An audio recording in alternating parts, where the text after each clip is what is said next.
Hallo meine Freunde, hola Madridistas. Real Madrid will Kenan Yildiz. Zumindest wenn man der internationalen Presse glaubt. Dieses Gerücht, was sich inzwischen schon seit einigen Monaten hält, hat sich in den letzten Tagen intensiviert. Er soll ein absoluter Wunschspieler von Xabi Alonso sein. Und ich bin ganz ehrlich, diesem Gerücht, dem ich vor 3-4 Monaten noch keine Aufmerksamkeit geschenkt habe, und das hat nichts mit der Qualität von Kenan Yildiz zu tun, dieser Junge ist ein überragender Fußballer. Es hatte eher damit zu tun, dass ich gedacht habe, niemals. Die letzte Position, auf der Real Madrid noch einen Spieler braucht, ist der linke Flügel. Wir haben Vini, wir haben Rodrigo, wir haben zur Not Kylian Mbappé. Ja, und aus diesem Nein, niemals nie, wurde inzwischen bei mir ein Es kann wirklich passieren. Warum das so ist, was das mit Vini Junior und Xabi Alonso zu tun hat, etc., erfahrt ihr in diesem Video. Viel Spaß dabei.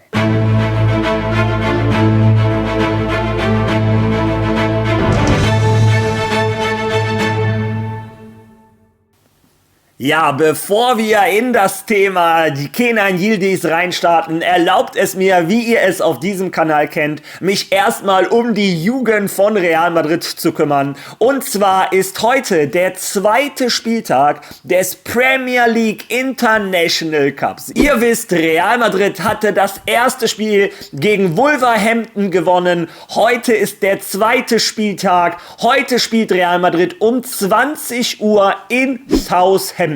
Und zwar ist das zweite Gruppenspiel. Real Madrid, ich blende euch die Tabelle ein, reist da heute hin. Also, falls einer von euch nichts zu tun hat oder heute Abend langweilig ist, um 20 Uhr auf Real Madrid TV könnt ihr unsere Nachwuchstalente im International Premier League Cup sehen. Viel Glück an die Jungs. Ja, und jetzt kommen wir zu dem Thema, warum wir hier sitzen. Und ich bin ganz ehrlich, vor 3-4 Monaten hätte ich niemals gedacht, dass ich dieses Video drehe. Wie gesagt, meine Gründe habe ich euch schon genannt. Ich habe gesagt, der linke Flügel, den haben wir schon überbesetzt. Wir müssen da einen verkaufen, nicht noch einen dazu holen. Ja, und das Blatt scheint sich allerdings etwas zu wenden. Gestern kam die Information, die sich ehrlich gesagt auch schon länger hält. In Spanien ist sich die Presse einig, das Verhältnis zwischen Xabi Alonso und Vini Junior ist zerbrochen. Sie reden nicht mal miteinander. Ja, was da genau los ist, hören wir uns die letzten Informationen aus Spanien an.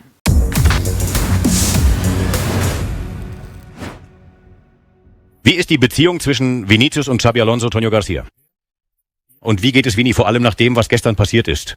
Gut, wir werden versuchen zu erklären, warum es gestern zu diesen Spannungen kam, denn das hat eine längere Vorgeschichte. Vinicius ist nämlich sehr verärgert und es gibt keine Beziehung zu Xabi Alonso. Es gibt keinen Dialog zwischen den beiden und Vinicius' Ärger kommt nicht erst von gestern. Vinicius' Ärger besteht schon seit der Club-Weltmeisterschaft, genauer gesagt seit dem Spiel gegen PSG. Und dieser Ärger des Brasilianers, er war so groß, dass er sogar seinem Berater mitteilte, dass er Real Madrid im Sommer verlassen wolle, falls sich die Situation nicht ändere. Das heißt, wenn Xabi Alonso Vinicius nicht als unverzichtbar ansah, der Brasilianer war der Meinung, dass er dann gehen müsse. Dass er bei der Weltmeisterschaft gezeigt hat, dass er nicht unverzichtbar ist, wie in einigen Spielen. Und all diese Mitteilungen, die Vinicius an seinen Berater weitergibt, erfolgen in der letzten Woche des Sommertransfermarkts. Allerdings gab es kein Angebot. Es gab kein Angebot. Vinicius hatte kein Angebot, weder aus Arabien noch von irgendeinem anderen Club. Im Moment denkt Vinicius, dass er, wenn die Beziehung und die Situation bei Real Madrid so bleiben, die Beziehung zu Xabi Alonso nicht verlängern wird. Du weißt ja, dass darüber gesprochen wird, ob er verlängert oder nicht. Er hätte schon letztes Jahr verlängern sollen, hat aber weder vor noch nach der Club-WM verlängert. In Madrid glaubt man weiterhin, dass er verlängern wird, aber im Moment hat Vinicius keine Eile.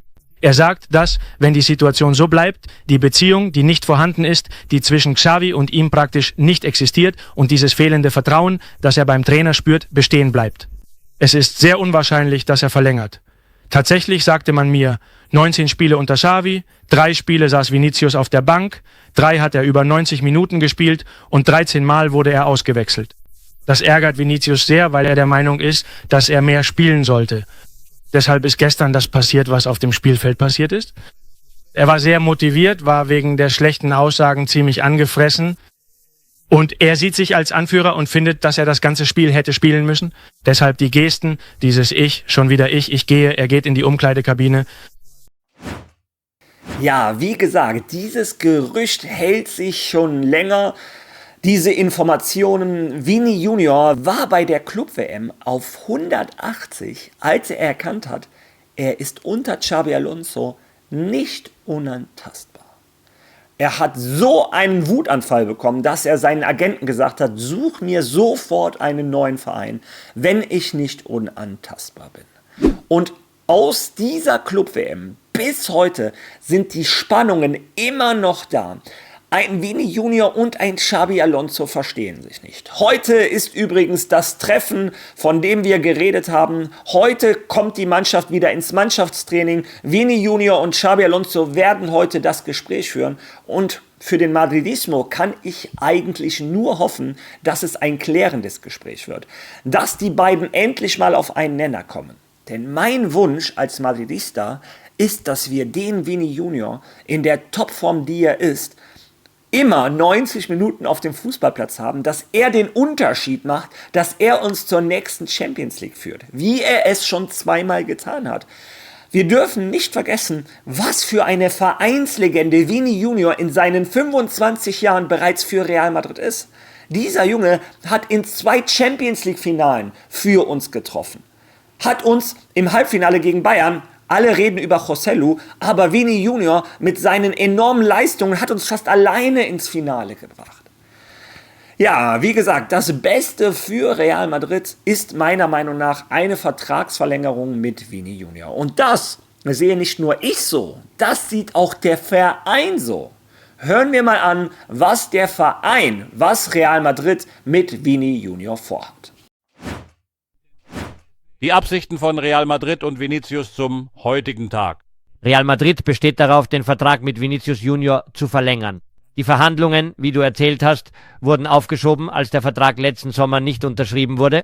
Sie werden sprechen, wenn die Saison vorbei ist, aber das bedeutet nicht, dass die Beziehung zwischen dem Verein und den Beratern des Spielers nicht existiert. Tatsächlich sprechen sie weiterhin miteinander. Und auch wenn das Duo Xabi Alonso Vinicius im Moment nicht seine beste Phase durchläuft, weiß man im Verein um die Kühle und die Unzufriedenheit von Vinicius wegen der Behandlung, die ihm laut Vinicius von Xabi Alonso zuteil wird. Aber das beeinflusst den Fahrplan von Madrid nicht, die weiterhin darauf bestehen, Vinicius verlängern zu wollen. Und tatsächlich glauben sie, dass sie eine Einigung erzielen werden und Vinicius seinen Vertrag mit Real Madrid verlängern wird. Bis 2030. Gleich. Ja, und das ist eine ganz wichtige Information. Real Madrid weiß, dass es Stress gibt zwischen Xabi Alonso und Vini. Real Madrid möchte trotzdem mit Vini Junior verlängern und ist der Meinung, dass die das auch schaffen werden. Also, der Verein möchte mit Vini Junior verlängern. Jetzt ist natürlich die Frage, was möchte Vini Junior? Wir haben eben gehört, er möchte entweder 100%iges Vertrauen von Xabi Alonso, er möchte Führungsspieler sein bei Real Madrid und wenn er das von Xabi Alonso nicht bekommt, ja, dann möchte er lieber Real Madrid verlassen. Ja. Wer tritt da ins Spiel? Wie gesagt, seit einigen Monaten hält sich das Gerücht Kenan Yildiz immer weiter. So weit, dass sogar ein Fabrizio Romano dazu etwas gesagt hat. In seinem letzten Video, das ist 2-3 Tage her. Ich sage ja, die Gerüchte in den letzten 2-3 Tagen kochen extrem hoch. Aber hören wir uns erstmal die andere Seite der Medaille an. Was hat ein Fabrizio Romano zur aktuellen Lage von Kenan Yildiz zu sagen? In den letzten Wochen gab es viele Gerüchte. Ich würde sagen, Can spielt derzeit fantastisch bei Juventus. Er ist ein entscheidender Spieler für Juventus. Als Kapitän gegen Real Madrid war er ebenfalls ein wichtiger Spieler, die Nummer 10 von Juventus. Gerüchte über Real Madrid, Gerüchte über Barcelona, Gerüchte über mehrere Vereine. Was ich euch sagen kann, ist, dass Juventus vor allem Can einen neuen Vertrag anbietet und alles daran setzt, ihn zu halten. Juventus tut also alles, um Cannes zu halten. Es ist der Verein und sie müssen in diese Richtung weiter Druck machen, um Cannes zu halten. Im Moment gibt es noch keine Einigung mit Cannes. Es gibt also noch Arbeit zu tun und der neue Vertrag ist noch nicht vereinbart. Aber Juventus versucht es weiterhin und deshalb müssen wir Juventus in diesen Verhandlungen respektieren. Auf der anderen Seite, was ich euch sagen kann, da es Gerüchte über Bayern, Real Madrid oder Barcelona und mehrere Vereine gibt, was ich euch heute im Oktober sagen kann, ist, dass auch Premier League Clubs die Situation von Cannes genau beobachten. Es sind also nicht nur deutsche und spanische Vereine, wie in den Berichten erwähnt, sondern behaltet auch die Premier League im Auge. Denn von dort gibt es ernsthaftes und echtes Interesse an Cannes. Was 2026 passieren wird, werden wir sehen. Juventus versucht weiterhin, den Vertrag zu verlängern. Ja, wie gesagt, das gefällt mir, was ein Fabrizio Romano sagt, viel mehr als irgendwelche Gerüchte. Ein Fabrizio Romano ist eigentlich für seriöse Arbeit bekannt und er macht natürlich klar, zurzeit hat Juventus Turin mehr oder weniger noch das Heft in der Hand. Sie versuchen alles, um mit Kenan Yildiz zu verlängern. Das Übersetzungsprogramm war nicht gut, die haben den die ganze Zeit Kahn genannt, aber ich glaube, ihr wisst, über wen er da geredet hat, logischerweise. Also, Juventus Turin möchte mit seiner Nummer 10, mit diesem 20-jährigen Supertalent, wunderbaren Fußballer, mit 20 Jahren war er Kapitän von Juventus Turin, hat die Nummer 10 und könnte in die Fußstapfen von einem Alessandro Del Piero bei Juventus Turin treten. Das muss man von der Seite von Kenan Yildiz auch betrachten. Er könnte eine absolute Legende bei Juventus Turin werden, wenn er das überhaupt möchte. Denn so wie man mitbekommt, schielt der junge Türke selber immer wieder nach Madrid. Und das hat natürlich auch seine Gründe. Wir alle wissen, sein Verhältnis mit einem Arda Güler ist wunderbar. Man sieht das immer wieder, wenn die gegeneinander gespielt haben. Vorher haben sie miteinander geredet, danach Trikots ausgetauscht, Hand in Hand übers Feld geschlendert. Dazu hat Kenan Yildiz, ich glaube, Dean Housen ist mit sein bester Freund in der Welt des Fußballs. Das heißt, ein nächster Spieler, wo er natürlich gerne in der Kabine mit ihm wäre. Und natürlich, wir reden über Real Madrid, den größten Verein in der Welt. Natürlich möchte ein Kenan Yildiz, zumindest ein Teil von ihm, auch Teil von Real Madrid werden. Ja. Und jetzt hören wir uns mal die Informationen an, die aus der Türkei selber kommen. Was sagen die, warum dieses Gerücht tatsächlich wahr werden könnte? Internationale Quellen haben sehr häufig darüber zu schreiben begonnen. Kenan Yildiz steht angeblich im Fokus von Real Madrid. Chelsea möchte ihn unbedingt haben. Auch für Arsenal wurde darüber geschrieben. Es wird über Liverpool berichtet, aber genauso auch über Barcelona. Doch das Gerücht um Real Madrid hält sich weiterhin und wird sogar noch stärker. Und es gab sogar eine Nachricht in dieser Woche in einem spanischen Medium. Xabi Alonso will Kenan Yildiz angeblich so sehr. Um ihn verpflichten zu können, ist er bereit, auf viele Flügelspieler zu verzichten. Er könnte sogar in der kommenden Saison auf Vinicius Junior verzichten. Xabi Alonso sagt das über Kenan Yildiz. Wahrscheinlich liegt es daran, dass wenn man die Vor- und Nachteile der beiden Spieler vergleicht, natürlich im offensiven Bereich, was das Talent und die Offensivfähigkeiten angeht. Vinicius ist ein Spieler auf einem ganz anderen Niveau, absolut. Kenan Yildiz' Beitrag zur Verteidigung des Teams hatte möglicherweise einen größeren Einfluss auf Özil, dessen offensiver Druck und Konzentration nachzulassen schienen. Es besteht also die Chance, dass es eher zu dem Spiel passt, das sie im Sinn haben. Ich denke, er hat mehr Teamplay als Vinicius. Kenan Yildiz, sehen wir es so. Vinicius ist als Einzelner ein ungeheures, erstaunliches Talent. Aber im Mannschaftsspiel geht es um den Beitrag zur Mannschaftsverteidigung, zum Angriff, zum Druckaufbau und so weiter. Wenn man seine aktuelle Entwicklung und das Potenzial, das er weiter entfalten wird, betrachtet, könnte das Xabi Alonso anziehen, so kommt es mir vor. Ja, und man kann über die türkische Presse halten, was man will, aber was die da sagen, hat Hand und Fuß. Ein Kenan Yildiz ist der Spielertyp, der einem Xabi Alonso gefällt. Das sieht man auf der anderen Seite auch mit einem Franco Mastantuono. Viele wundern sich, warum spielt dieser Argentinier immer? Ganz einfach, weil der unglaublich viel nach hinten arbeitet. Ein Teamspieler ist. Ein Kenan Yildiz, für ihn gilt das Gleiche, ist auch ein Kämpfer, ist fast 1,90 Meter groß, 1,87 Meter, hat also eine unglaubliche Statur, kann in den Zweikämpfen unglaublich helfen, ist ein Teamspieler, hat nach vorne nicht das Talent wie ein Vini Junior, das hat meiner Meinung nach keiner. Vielleicht noch ein Kylian Mbappé, Aber trotzdem wird ein Kenan Yildiz, der ist gerade mal 20. 20! Worüber reden wir? Der ist jetzt schon die 10 von Juve und der Kapitän. In 4, 5 Jahren, dann ist der 25, so alt wie Vini Junior, glaube ich, seine Offensivzahlen werden auch nochmal deutlich nach oben gehen. Vor allem, wenn du in einem Konzept spielst, wo dein Spielertyp gefragt ist. Ja, und deshalb sage ich euch aus einem Gerücht, wo ich dachte, nein, niemals nie. Wenn man diese ganzen Puzzleteile zusammensteckt, kann man sich denken, boah, es könnte wirklich passieren. Das Verhältnis zwischen Vini und Xabi Alonso scheint nicht ganz zu stimmen. Ich blende euch auch die Minuten ein, die ein Vini Junior gespielt hat. Der hat von 19 Spielen nur 3 komplett durchgespielt. Von 19. 3-mal war der schon auf der Bank. 16 Mal ausgewechselt. Und dieser Frust, der akkumuliert sich. Man hat das bei der Auswechslung gegen Barcelona gesehen, dass er sich meiner Meinung nach komplett daneben verhalten hat. Übrigens, das ist das Schöne an Meinungen, denn 3 Leute, die wesentlich mehr Ahnung haben von Fußball als ich, wie zum Beispiel ein Toni Kroos, ein Marco van Basten war das und ein Zinedine Zidane, haben alle gesagt, sie können einen Vini Junior verstehen.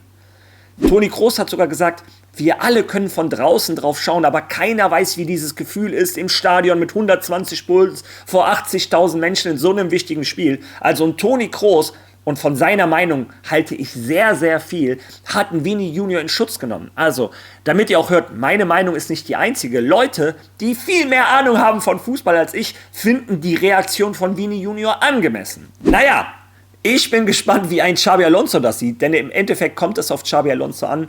Ein Trainer, der unglaublich viel auf Disziplin gibt. Ja, und ich weiß nicht, ob Vini Junior unbedingt ein Fußballer ist, der diese Disziplin verkörperlicht.